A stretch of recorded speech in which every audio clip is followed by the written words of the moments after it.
Phénomène plus important que dans d'autres pays européens, la non-assurance automobile touche entre 1 à 2% des véhicules en France. À l'occasion de ses 60 ans, le Fonds de garantie des assurances obligatoires est revenu sur le sujet au cours d'un colloque. La non-assurance, c'est un phénomène quantitatif et un phénomène qualitatif. Quantitativement, on peut estimer entre 1 et 2% les véhicules qui régulièrement roulent et qui roulent sans assurance. Ça fait entre 350 000 et 700 000 véhicules à peu près chaque jour qui roulent. Après, on voit deux publics, un public de gens qui sont en dehors des lois, qui souvent n'ont jamais passé le permis de conduire, qui sont des récidivistes à l'accident, des récidivistes à l'addiction, et donc un public qui ne devrait pas conduire et qu'il faut convaincre de ne pas conduire ou contraindre.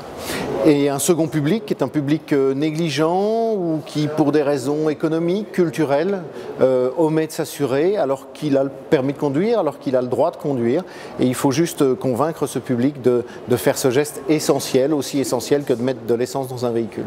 En lien direct avec l'insécurité routière, la non-assurance s'inscrit souvent dans un comportement à risque global. Nous pensons qu'il est nécessaire d'avoir un accès plus précis, plus complet à qui est assuré et qui est non assuré.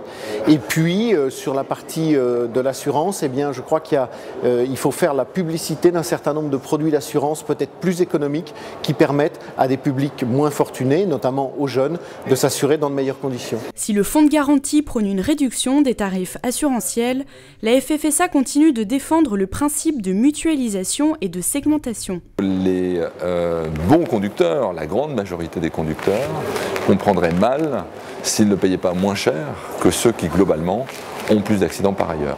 Donc il faut qu'il y ait de la mutualisation, mais il faut qu'à l'intérieur de ça, il y ait aussi de la segmentation et que les groupes considérés comme étant plus accidentogènes que les autres payent plus cher leur assurance.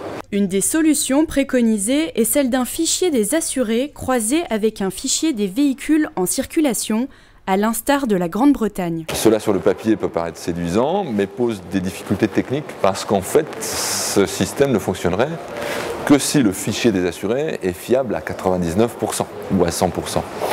Or, il y a des difficultés techniques qui aujourd'hui empêcheraient cette fiabilité. On peut arriver à 95, mais on voit bien qu'à 95, ça ne servirait à rien, puisque les non-assurés ne représentent que 2% du parc automobile. Donc, le coût nécessaire à la mise en place de ce fichier serait sans proportion par rapport aux gains qu'on pourrait en tirer. Si beaucoup de propositions sont aujourd'hui sur la table, aucune ne remporte véritablement l'unanimité, et le véritable enjeu reste de faire évoluer les mentalités.